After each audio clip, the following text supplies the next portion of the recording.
vamos a entrar a la Plaza San Martín y a recorrerla.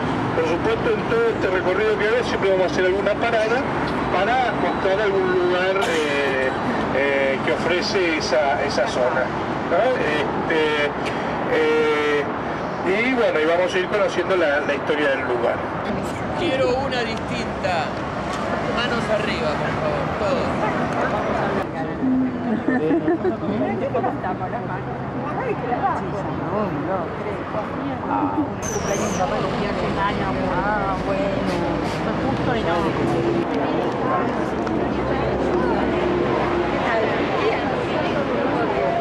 Acá estamos frente al Museo Fernández Blanco, también conocido como Palacio Noel. Si ven ahí ese Palacio Noel, y si ven en el cartel es Museo Isaac Fernández Blanco.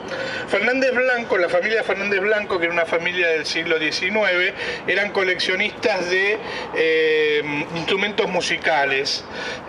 Por eso van a ver que hay toda una colección dentro del museo. Lo que les decía que el Museo Fernández Blanco,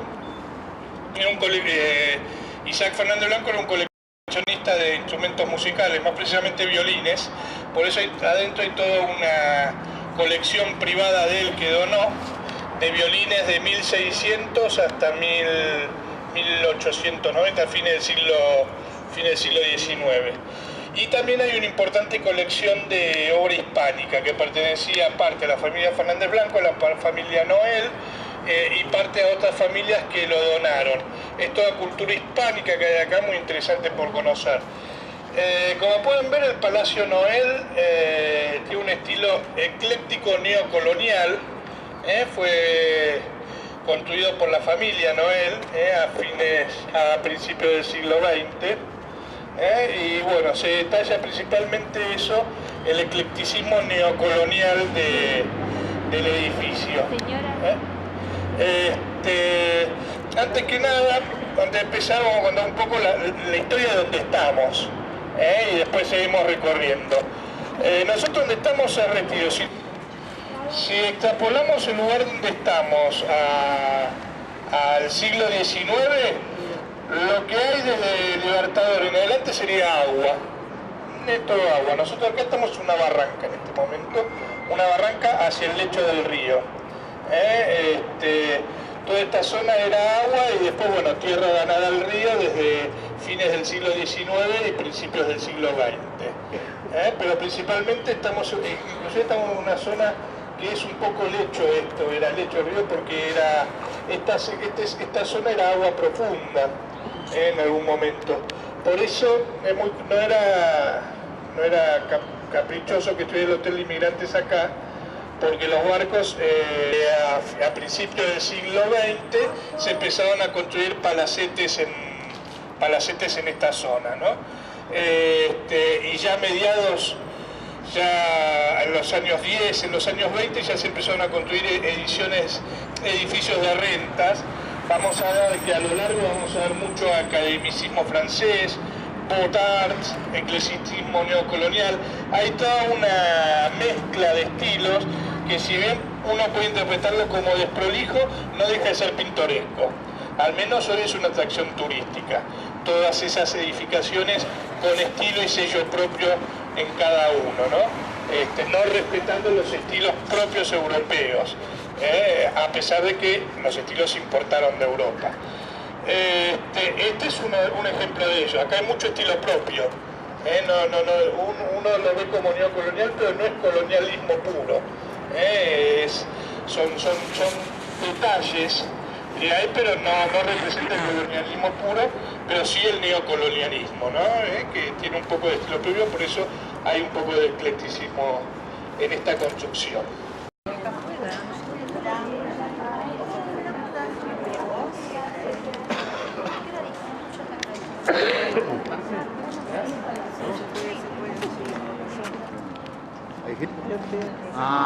Bueno. Pero viste que no, vos sabés que con varios amigos nuestros hemos llegado a la conclusión de que lo mejor que podemos hacer para mantener al destaque en el Facebook es no publicar cualquier cosa. Bueno, voy para allá. Con algunos hasta casi la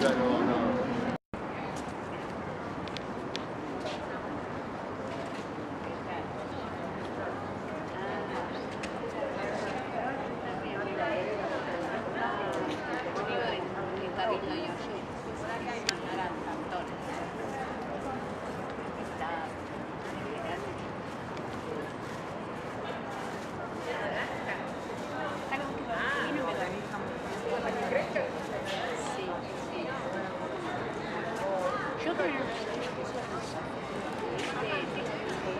salido dos veces.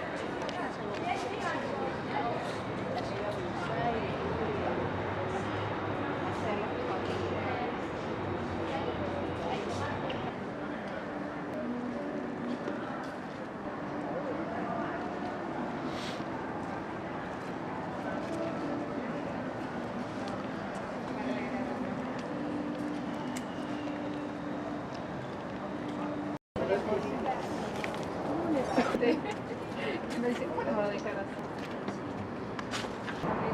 Fui el lunes pasado y no me dieron nada. Ahí está hecho basura en el techo.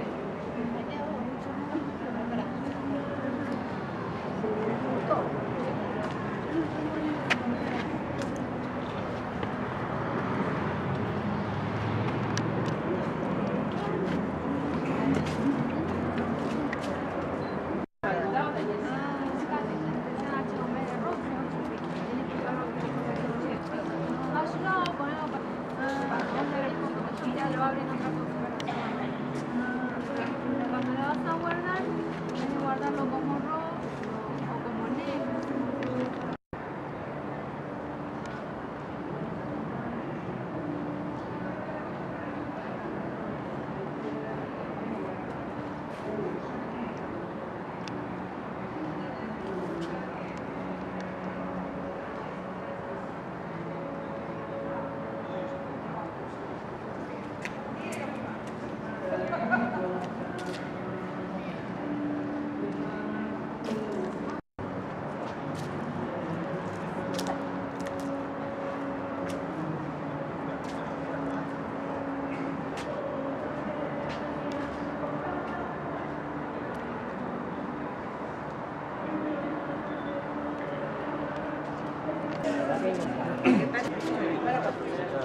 ¿Es medio azul?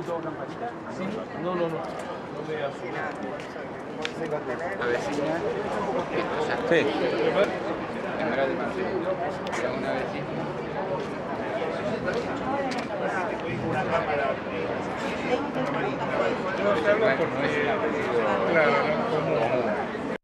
Una historia que le voy a contar o quizás no se las conté para que no tengan miedo de entrar. Este museo tiene una leyenda de fantasmas. Se dice que en los jardines a la noche vagan los fantasmas porque había un cementerio británico en el siglo XVII. En el siglo XVII y XVIII había un cementerio británico, obviamente lo mudaron, y como toda historia de mudanza de cementerio siempre dicen que mudan, viene una bicicleta, siempre dicen que mudan lápidas y en algunos muertos los muertos quedan. Así que hasta el día de hoy se sigue diciendo de que en la noche vagan fantasmas en los jardines del museo, ¿no? Acá estamos en la Embajada de Israel, donde en el año 91 ocurrió el cruento atentado a la embajada. En la foto se ve lo que era la casa original, una casa academicista francesa. Si ven las paredes se ven los cimientos laterales, todavía. Es más, el cartel tapa unas fuentes que había en las afueras de la casa. Había una fuente con cara de león que lo tapa, que se mantuvo. Ahí se ve también la foto de la casa. Bueno, esto ocurrió al mediodía del año 91 de marzo. Toda esta zona fue afectada. La iglesia Mirabilis, que fue reconstruida, el cura párroco falleció. Bumala, el cura Bumala. Bueno, acá hay una farmacia que también falleció el farmacéutico en ese momento. Y bueno, toda esta zona obviamente fue afectada. Entramos justo a una etapa negra de la historia de Buenos Aires porque entramos a lo que es, empezamos a sentir lo que era el terrorismo internacional, ¿no? Así que bueno, se construyó entonces donde estaba la embajada, se construyó una plazoleta, cada árbol representa una víctima del atentado. Ahí está la lista también de las víctimas del atentado. Actualmente la Embajada de Israel está en un edificio ya en el centro. Y bueno, y en la iglesia también está el nombre del cura que... en la pared del cura que fue víctima también del atentado. Esto era un colegio donde muchos chicos, también estaban Lenguas Vivas a la vuelta, donde muchos chicos se los llevaron a todos al Hospital Fernández, porque en esa época había una disposición municipal que en caso de accidentes escolares, el Hospital Fernández estaba preparado para recibirlo. Pero claro, para recibir a un chico que haya tenido un accidente en el establecimiento. Acá recibieron muchos chicos y accidentes de toda índole, pero todos fueron al hospital Fernández. Este era el colegio, en realidad el colegio es este, pero este era el convento. El colegio está en el patio, se va a ver el colegio Madre Admirable o Madre Admirable, que está entre la iglesia y el convento. El edificio que vemos, el blanco, también fue víctima. Era un edificio donde vivían parejas de ancianos. No sé si recuerdan las imágenes de ancianos que sacaban en un edificio. Era en este edificio blanco. ¿El asilo era ese? Dicen que era asilo, pero era en realidad propiedad privada justamente de parejas de ancianos. Yo personalmente lo sé porque una tía abuela mía vivía en ese edificio. De hecho yo vivía, no estaba en el momento del accidente, pero vivía acá en Juncal y Esmeralda, y mi abuela vivía atrás de ese edificio, pero mi abuela no estaba justamente. Entonces, como no estaba, bajó todas las persianas del edificio. Cuando entramos al edificio, como ella estaba en el exterior, lo acompañó mi padre del edificio y todas las persianas están todas partidas hacia adentro, como que la onda y los muebles corridos hacia la pared, como que la onda expansiva partió todo. Yo lo conocía, este era un barrio muy transitado antes. Después empezó a ser más tranquilo, pero era muy transitado. Así que cambió todo el movimiento de lo que era este barrio, ¿no? Que ahora sí está más tranquilo, antes también era tranquilo, pero bueno, esa es la historia del lugar. Se anduvieron en la zona en la época post del atentado, cuentan que el rulero donde estamos hoy, los vidrios se rompieron, todos los vidrios y estaban todos clavados en punta. En el jardín en punta quedaron clavados. Y en el asfalto de la calle cuentan que también. Y los chicos se los llevaban en lo que podían, en taxi se los llevaban. Caminamos por Arroyo, principalmente el Lenguas Vivas, que tuvo una gran cantidad de chicos heridos. A una maestra se desesperó tanto que se le escaparon los chicos en la calle. Los que venían a ayudar acá, le agarraban los chicos a ella. Y la directora, cuando llega al hospital, no sabía que había un atentado, hace atender a los chicos, terminaron atendiéndola a ella porque estaba lleno de heridos el hospital. Y se enteró cuando llegó a su casa que hubo una bomba. Así que, esto es lo que quedó entonces de la embajada, la plazoleta. ¿Es el lado? Sí. No. El día del atentado debe haber sido el primero, el segundo o el tercero que llegó acá. Que estaban entrando por Suipacha, generalmente entraban cuando llegaron apenas pasó la explosión. Lo que me contaron es que se no podía ingresar por allá porque los escombros no permitían ingresar por Carlos Pellegrini. Lo que era increíble es que a uno la curiosidad lo traía para este lado, y sin embargo yo me cruzaba con gente que se escapaba sangrando entera, y yo ya no sabía si seguir viniendo para acá o irme a Tanté. Claro.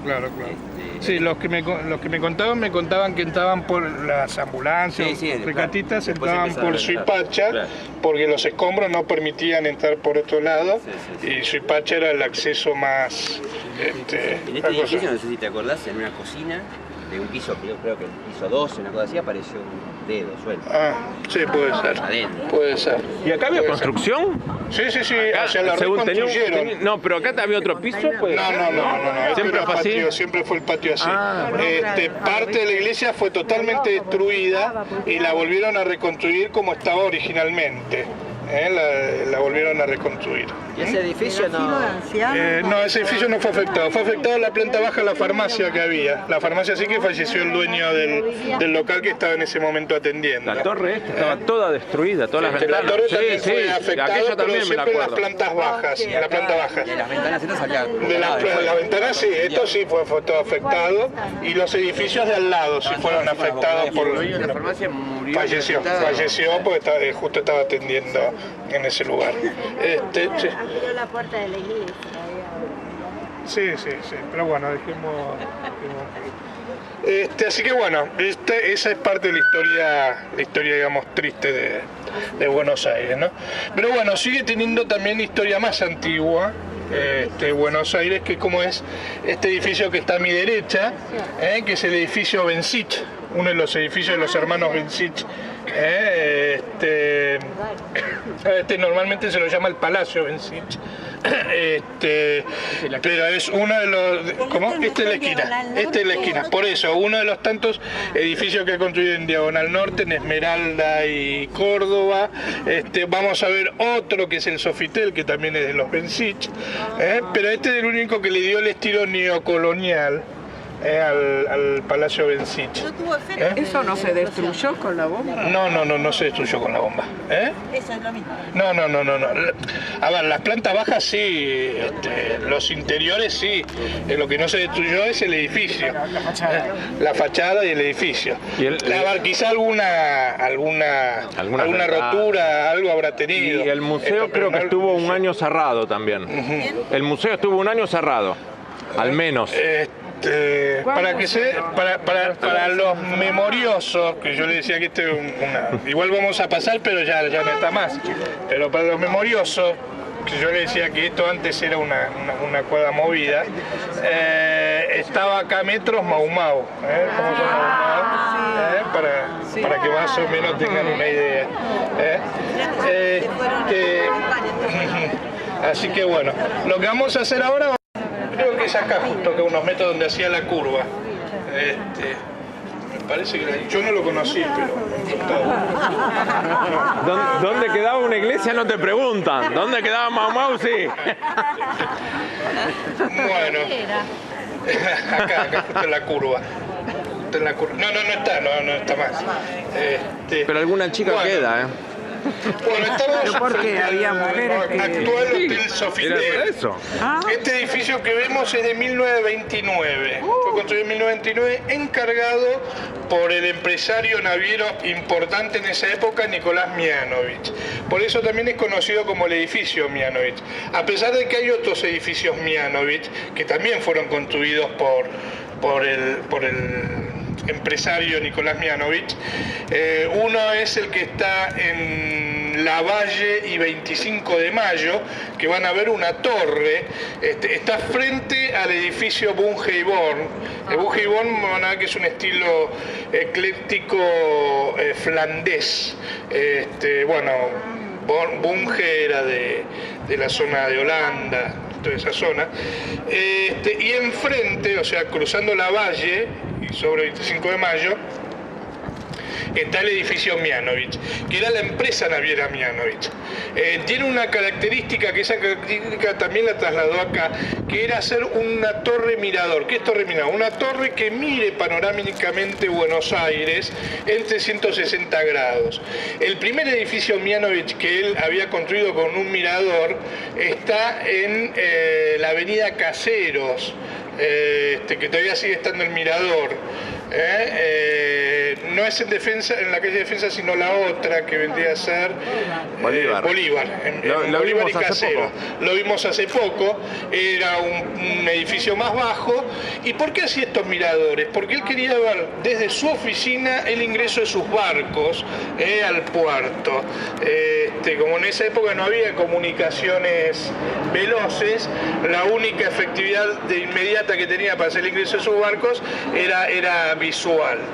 Él lo que hacía era, ¿qué proyecto tenía acá? Porque no llegó a verlo concretado porque falleció un año antes de que se concretara, era hacer un edificio de rentas, ya con sus 80 y pico de años, hacer un edificio de rentas y su empresa o sus oficinas junto con la de sus hijos, que ya eran próximos herederos, y él no sabía eso, era que en la parte superior funcionara en las oficinas de la empresa Mianovich, donde podía ver los barcos ingresar a la zona del Puerto Nuevo. El Puerto Nuevo en esa época era Puerto Madero.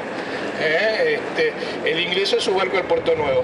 El anterior, que estaba en Barracas, podía observar el ingreso a lo que era el riachuelo de la Boca, que en esa época funcionaba ahí el puerto. Por eso trasladó a Retiro su edificio. Él no pudo verlo concretado, pudo ver lo que se concretó porque falleció un año antes. Este edificio también es construido por los hermanos Bensich, ahí van a ver la firma, así que forma parte del grupo arquitectónico de los hermanos Bensich, que eran los arquitectos en esa época que se contrataba. Bueno, claro, tenía la conductora él, pero eran arquitectos. Pero eran arquitectos ellos. Los arquitectos en sí. Que se contrataban, decías. Que se contrataban para hacer edificios de rentas. Yo siempre lo explico porque es algo muy común acá en Buenos Aires en esa época. En la ley de propiedad horizontal se creó en el año 40-41. Antes no existía propiedad horizontal, o sea, si uno construía un edificio no se podía dividir en unidades y cada uno era dueño, sino que había un dueño o varios dueños pero de un mismo edificio, no había unidad. Entonces, ¿qué es lo que se hacía? En aquella época los grandes empresarios, en vez, si bien había movimiento financiero, siempre la seguridad financiera estaba en el ladrillo, como siguió, mucho cambio. Entonces invertían ese dinero en construcción de edificios de renta, hacían edificios para alquilar unidades para las familias, para las distintas familias. Por eso cuando vean que les dicen que eran edificios de renta, eran antes del año 40, que es cuando salió la ley de propiedad horizontal. Y se le pone generalmente el edificio no al constructor, sino al inversor. Por eso es el edificio Mianovich, no el edificio Bensich, a pesar de que lo hizo la constructora Bensich.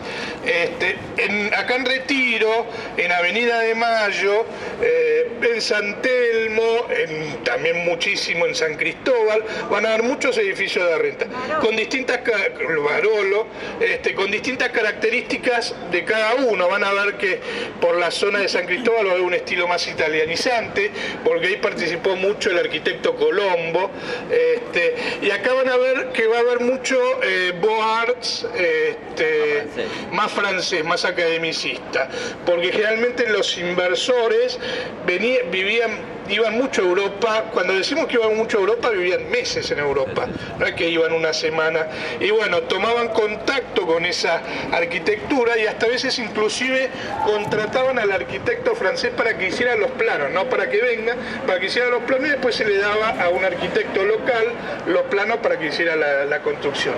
En ese interín siempre había un estilo propio, por eso van a ver que en Buenos Aires hay mucho eclecticismo. Siempre que dice, yo viajé una vez a Egipto y me gustaría que la torre sea piramidal. Entonces van a ver un estilo francés y una pirámide arriba. Está muy marcado en Buenos Aires el estilo propio, y lo van a ver en distintos edificios de Buenos Aires, que no respeta estrictamente el estilo europeo, ya sea academicista, ya sea italianizante, pero sí está en el concepto, digamos. Por eso decía que no es tan puro, pero pintoresco. No, que vos claro, es puro, pero son pintorescos. Pero pintoresco, exactamente. Este edificio es del año 29. No, sí, tuvo reformas, etcétera, y bueno, en los años 90 pasó a ser parte del Hotel Sofitel. Y se importaba todos los materiales. Sí. Bueno, lo que vamos a seguir viendo, vamos a ver otro edificio de renta que se ve desde acá, que es el Strugamù, que es el que vemos en la esquina, la del principio del siglo XX, muy conocido en esa época, que también tenía sus inversiones e hizo este edificio de rentas.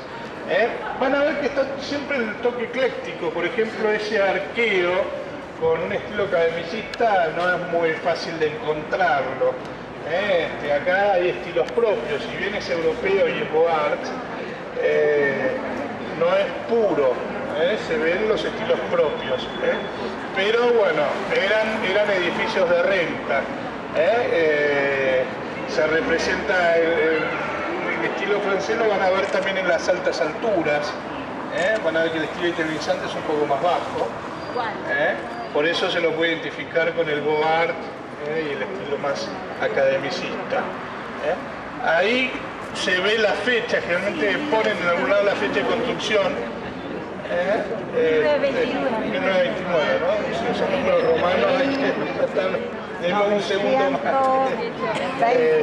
Claro, la fecha de construcción 1929 normalmente se pone el número, bueno, acá lo pusieron en números romanos. Y bueno, hoy es uno de los pisos más cotizados de Buenos Aires. Compite junto con el Cábala y otros edificios de la zona. Yo no me animaría a decir de cómo, porque cada uno hace lo que quiere. ¿Cómo se llama que no lo escuchamos? El Estrugamur, el edificio Estrugamur. Estrugamur era el empresario que mandó a construir este edificio. Estrugamur. Pero bueno, tiene este estilo ecléctico. Uno podría decir si es Art Nouveau, pero no es muy fiel a eso tampoco.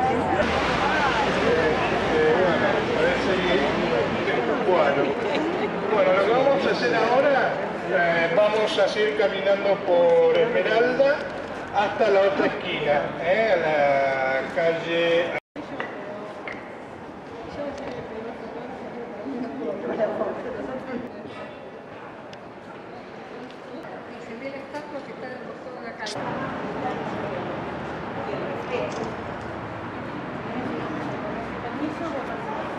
Pase.